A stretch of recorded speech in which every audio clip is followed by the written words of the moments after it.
Fala um pouco de você. Você está se formando? Como é que você está? Eu tô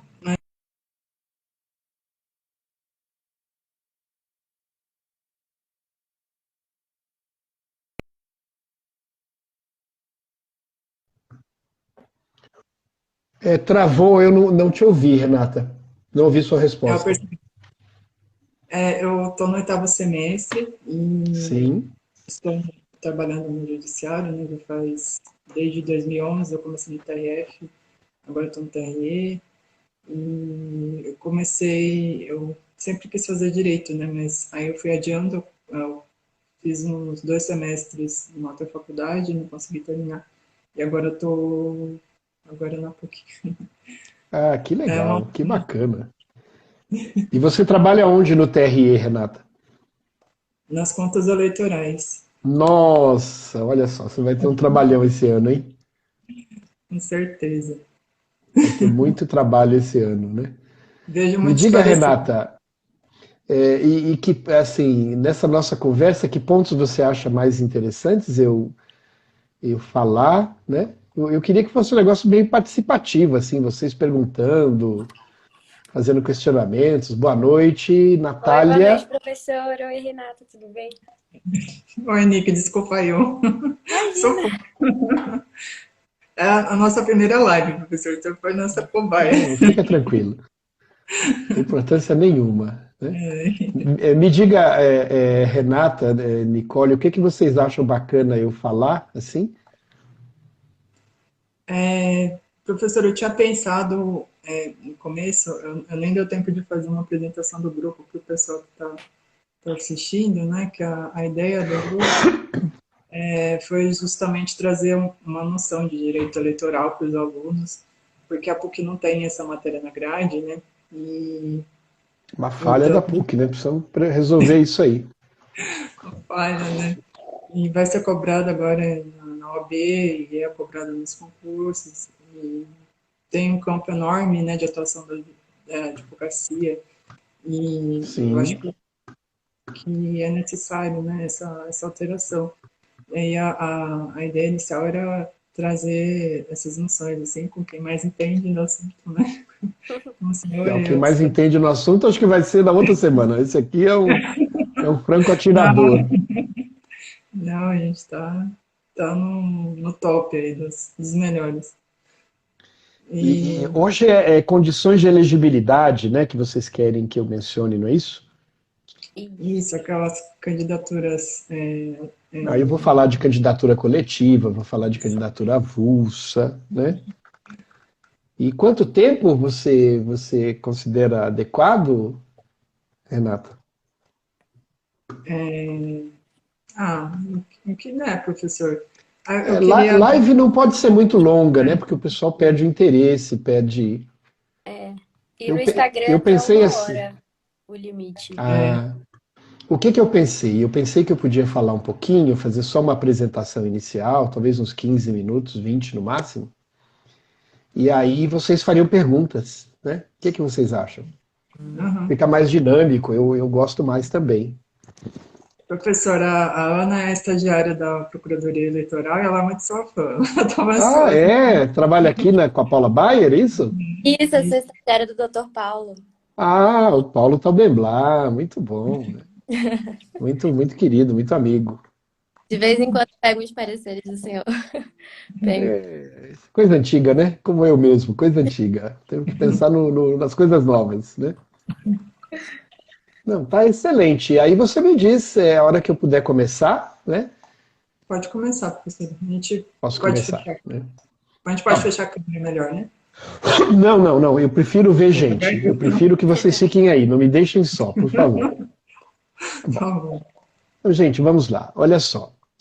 Quando a gente fala, né, em direito de candidatura, a gente fala num direito fundamental, que é o direito de você participar, né, da vida política da comunidade, do país onde você vive. E esse é um direito que a gente diz que é um direito fundamental de primeira geração. Então, ele está naquele mesmo momento histórico no qual as pessoas conseguiram a liberdade de religião, a liberdade de locomoção, a liberdade de expressão, a liberdade de imprensa, né? Então, quando a sociedade conseguiu ir se livrando daqueles regimes absolutistas, enfim, e conseguiu impor uma pauta, né, de direitos das pessoas, direitos individuais, entre esses direitos estava o de participar da vida política do país. É claro que essa participação pode se dar de muitas maneiras, mas, por exemplo, o direito de candidatura, o direito de ocupar um cargo público eletivo, é uma maneira muito importante, uma maneira nobre, e ajuda a caracterizar o país, não é suficiente, mas ajuda a caracterizar o país como uma democracia, né? Agora, uma nota bem interessante sobre esse direito, né, esse direito de participação, esse direito fundamental de primeira geração, é que, ao contrário de outros, ele tem muitos limites.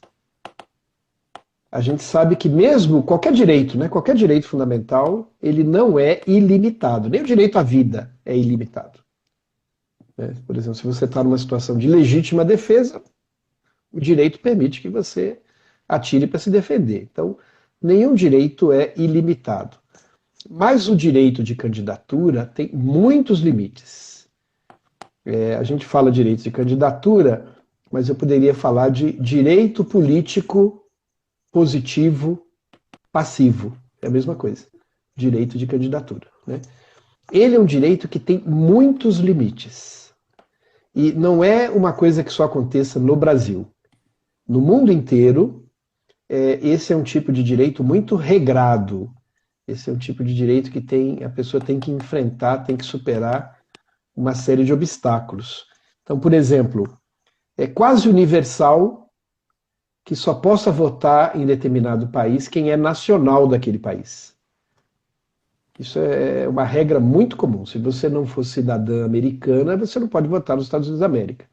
Se você não for cidadã argentina, você não pode votar na Argentina. Atualmente, na comunidade europeia, eles flexibilizaram isso um pouco, né? Então, você pode até chegar a participar, dependendo do lugar onde você estiver radicado, mas só como exemplo, é um exemplo de restrição que se apresenta quase universalmente a exigência da nacionalidade para você poder se candidatar, né? No Brasil isso é válido também, embora a gente tenha uma regra que permite, por exemplo, que um português se candidate aqui, desde que um brasileiro possa se candidatar lá nas mesmas circunstâncias. Ou seja, esse direito, que é o direito de se lançar candidatos, ele é um direito regrado, ele é um direito com muitos limites, ele é um direito que a Constituição trata, ele é um direito que a lei trata, ou seja, nós temos aqui um cipoal normativo relacionado a esse direito de candidatura. Então não é assim tão simples. Eu vou me candidatar, vou ali me candidatar. Não. Uma série de condições pensadas até para valorizar outros valores constitucionais, né? Não são restrições feitas sem uma razão de ser. Então, essas restrições ao direito de candidatura têm por objetivo a proteção de outros bens jurídicos. Por exemplo, a soberania nacional, é por isso que se fala em nacionalidade, né? Esse direito, as primeiras limitações desse direito de candidatura, a gente vai encontrar no artigo 14 da Constituição. O artigo 14 da Constituição, ele estabelece as seguintes restrições, né? Primeiro, a nacionalidade brasileira, que eu falei. O segundo, o pleno exercício dos direitos políticos. Se você não está no exercício dos direitos políticos, você não pode votar. Então, por exemplo, a nossa Constituição, ela suspende os direitos políticos de quem for condenado com trânsito em julgado, enquanto estiver cumprindo a pena. E, portanto, nesse período, a pessoa fica com os direitos suspensos, ela não pode se candidatar. Se a pessoa for condenada por improbidade administrativa, presentes também certos requisitos, ela poderá suportar um período de suspensão dos direitos políticos. então ela também não poderá se candidatar ao longo desse período.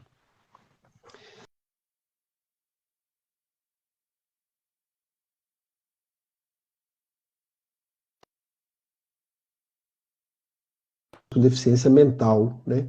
Porque antigamente, se a pessoa tivesse uma deficiência severa, os pais iam lá no cartório eleitoral, levavam lá um atestado, o pessoal carimbava na ficha, né? Absolutamente incapaz de entender os atos da vida civil, e essa pessoa ficava lá, né? Ninguém nunca mais incomodava essa pessoa, nada disso. Mas isso era discriminatório, porque, enfim,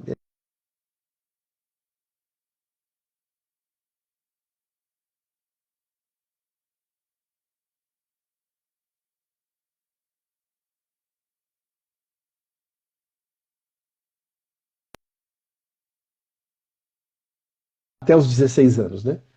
Depois dos 16 anos, então não tem mais esse negócio de bater um carimbo e dizer, ó, você não pode votar nunca na sua vida, ok? Mas enfim, então para a pessoa poder se candidatar, ela precisa estar no gozo dos direitos políticos. Se ela não estiver no gozo pleno dos direitos políticos, ela não pode se candidatar. O que leva a uma situação bem particular, que é a seguinte: só pode ser votado quem puder votar. Se eu não puder votar, por alguma razão, eu não poderei ser votado também. Então, vamos imaginar o seguinte, né? Eu fico 3 eleições sem votar, sem justificar o voto, não pago a multa, deixo para lá. Então, aí eu não posso votar na 4ª vez que eu for tentar votar, não vou conseguir. Aí eu não vou conseguir me candidatar também. Então, é como se a gente dissesse assim, só pode se candidatar quem é eleitor. Então, o direito de candidatura deriva do direito de você ser eleitor naquela sociedade. Mas tem outros requisitos também. Por exemplo, alistamento eleitoral. Você tem que se alistar para você poder votar. É o que eu estava dizendo. Nem todo mundo é obrigado a se alistar. Por exemplo, pessoas com entre 18 e 16, acho que é a faixa etária de vocês, né? Estou olhando aqui. Vocês não são obrigadas a votar, vocês podem votar. Pessoas com mais de 70 anos não são, já é mais a minha faixa etária, não são obrigadas a votar, podem votar. E os analfabetos não são obrigados a votar, podem votar. Mas, de novo, para você poder se candidatar, você precisa votar, você precisa ter votado. Okay? Depois disso, domicílio eleitoral na circunscrição. Esse foi um assunto que gerou muita controvérsia aqui nesse ano, né? Porque o Brasil tem 3 circunscrições eleitorais: a municipal, a estadual e a nacional. Se você quer se candidatar a algum cargo, por exemplo, no município de São Paulo, você precisa ter domicílio eleitoral em São Paulo, na cidade de São Paulo. Se você quer se candidatar a um cargo estadual, por exemplo, governador, senador, deputado federal, deputado estadual, você precisa ter domicílio no estado de São Paulo. E se você quer se candidatar a presidente da República, aí fica mais fácil. Você pode ter domicílio em qualquer cidade do Brasil, qualquer lugar do Brasil. O que não é possível, a lei não permite, é, por exemplo, eu estou domiciliado em São Paulo, mas eu quero votar num candidato de Minas Gerais. Isso não dá. Eu estou domiciliado em São Paulo e quero me candidatar pelo Mato Grosso do Sul. Isso eu não vou conseguir. Eu preciso estar domiciliado naquela circunscrição onde eu vou fazer a disputa, né? Esse domicílio não é uma coisa muito rigorosa. A gente fala até em domicílio sentimental. Então é muito comum, eu não sei se é o caso de vocês, mas é muito comum nas universidades de São Paulo, por exemplo, a pessoa ser do interior do estado. Né? Aí ela vem para a capital para fazer o curso, mas mantém vínculos lá naquela cidade. Não tem problema nenhum ela ter domicílio eleitoral lá. Ou também não teria problema nenhum ela ter domicílio aqui. Não tem problema nenhum ela ter domicílio no lugar onde ela mora, onde ela trabalha. Enfim, não é aquele rigorismo do direito civil, né? Mas você precisa ter um lugar que você precisa dizer, aqui é meu domicílio. E isso precisa ser feito 6 meses antes da eleição. Então, se você não estiver naquele domicílio informado à Justiça Eleitoral 6 meses antes da eleição, você não vai poder se candidatar naquele lugar, né? Então, enfim, isso não é incomum, né? Os políticos deixam tudo para a última hora e de vez em quando não dá certo, né? De vez em quando falam, você está dizendo que mora aqui, mas acho que você não mora não, né? E aí a pessoa não consegue se candidatar por aqui. E nós precisamos da filiação partidária, que provavelmente é um dos itens mais controvertidos aqui dessas exigências da Constituição. A nossa Constituição diz claramente que você só pode se candidatar se você estiver filiado a um partido político. Eu sei, colegas, que os partidos políticos, pelo menos no último período, eles não são campeões nacionais de popularidade, né? O pessoal olha feio para os partidos políticos e com muito boas razões para olhar feio para eles, né? Então, de vez em quando, o pessoal não se acerta. Então, muita gente fala, puxa vida, mas eu queria concorrer fora do partido político, eu queria fazer uma candidatura independente, né? A Constituição não deixa. A Constituição diz que você tem que ter filiação a partido político.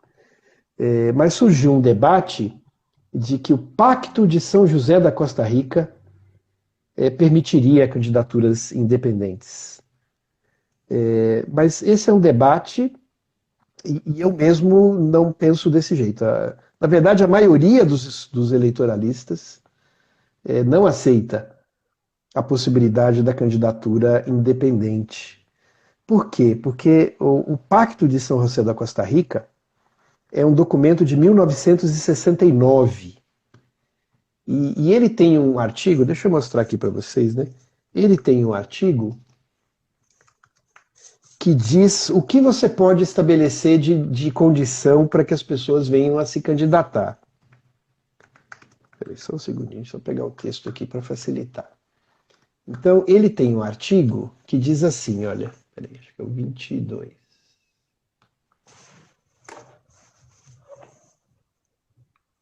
Aqui, o 23. Né? Todos os cidadãos devem gozar dos seguintes direitos e oportunidades, aí vem lá, participar, né, da direção dos assuntos públicos, por meio de representantes livremente eleitos.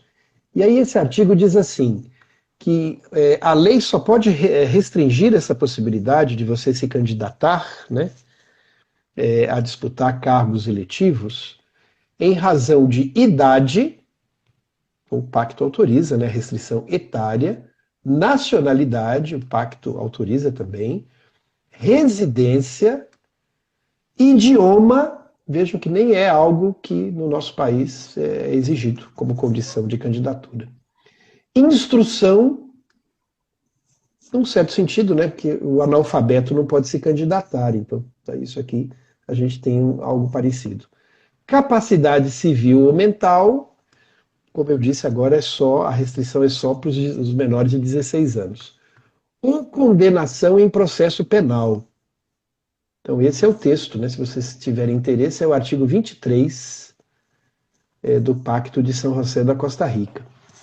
E aí surgiu um debate se, por exemplo, se esse pacto só autoriza restrições desses itens que eu mencionei, e ele não menciona a exigência de partidos políticos, portanto, seria possível concorrer sem partidos políticos. Né? É essa construção que quem defende essa possibilidade usa.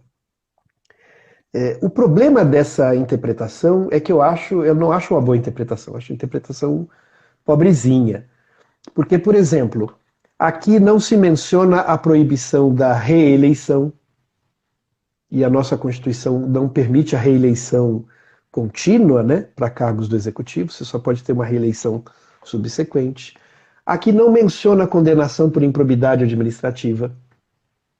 Então, o sujeito pode, sei lá, dilapidar o serviço, o patrimônio público, ainda assim se candidatar. Enfim, esse documento de 69, a gente não pode exigir que ele tivesse essa visão de futuro para saber o que textos constitucionais posteriores poderiam acrescentar. E, na verdade, a grande questão é a seguinte: não é possível estabelecer restrições que tenham por objetivo retirar uma determinada força política da disputa. Eu não posso fazer uma restrição, estabelecer uma restrição que diminua a democracia e que alige um segmento. Então, por exemplo, houve época que se restringia o direito de candidatura de mulheres, né? Isso, evidentemente, é um absurdo, porque você está retirando um segmento, né, do direito de ocupar cargos públicos, participar da vida política. Agora, nem toda restrição tem essa finalidade de diminuir a democracia. Há restrições que visam proteger a democracia. A restrição a que você não possa concorrer seguidamente é uma instrução essencial para a democracia. Imagina se o sujeito puder concorrer mandato após mandato, né? Você não vai ter uma república, você não vai ter uma democracia, você vai ter coisa diferente, né? Então, essa leitura fechada dessa restrição do Pacto de São José da Costa Rica, na visão da maioria dos estudiosos, é uma interpretação equivocada. E ela leva a situações como essa que nós vimos aqui, né, no querido país vizinho, na Bolívia. Não sei se vocês acompanharam na imprensa, mas o que aconteceu lá? Aconteceu o seguinte: tinha um mandatário, aparentemente um mandatário muito popular, que foi eleito a primeira vez. E aí ele se estabeleceu uma restrição na Constituição para não permitir que a pessoa concorresse por uma terceira vez consecutiva, né? Mas aí ele conseguiu dizer que, como já estava no cargo quando surgiu essa restrição, ele teria direito a concorrer por uma terceira vez. Aí ele concorreu por uma terceira vez. E foi eleito, né? Aí ele submeteu aquele texto constitucional que proibia a contínua reeleição, ele submeteu um plebiscito para ver se o povo apoiava ou não apoiava aquela restrição. E o povo apoiou, falou: não queremos ninguém aqui 3 vezes seguidas, né? Mas mesmo assim ele concorreu. E qual foi o argumento utilizado lá naquela época na Bolívia? O Pacto de São José da Costa Rica não impede a contínua reeleição. Então o sujeito foi concorrer ao 4º mandato consecutivo, né? E não deu certo, teve lá um golpe militar, enfim, não estou abonando o que aconteceu depois não, porque eu acho que foi tudo errado. Mas eu estou dizendo que essa interpretação equivocada, né? Quando a gente interpreta mal o direito, Renata, a gente chama a confusão, né? Então, por essas razões todas, eu não entendo que a exigência de filiação a partido político seja discriminatória. Não é. Aqui no Brasil, o que não falta é partido. Você tem 32 partidos, dê um jeito de achar o menos pior. Se nenhum deles for bom para você, faça um novo, crie um novo. Aparentemente não é tão difícil assim, mas você se inscreva no partido político. E por que os partidos políticos são úteis para a democracia? Veja que eu não estou falando não estou examinando nem passando mão na cabeça dos partidos políticos brasileiros, não, porque eles têm contas a prestar, viu, Renata? Mas eu estou querendo dizer o seguinte: qual que é o papel dos partidos políticos? Gente, olha só, sabe uma reunião de condomínio? Se vocês moram num prédio, vocês podem ter ideia de uma reunião de condomínio no qual você reúne 50 moradores e tenta fazer alguma coisa. É muito difícil, né? Imagine que você é um governo e precisa negociar projetos de lei com 501 parlamentares. Isso é inviável, isso é impossível, isso não acontece. Então, o papel dos partidos políticos é fazer essa mediação Eles concentram interesses, concentram ideologias e servem de mediação entre, por exemplo, o poder executivo e o poder legislativo, daí para diante. Enfim, não sei se eu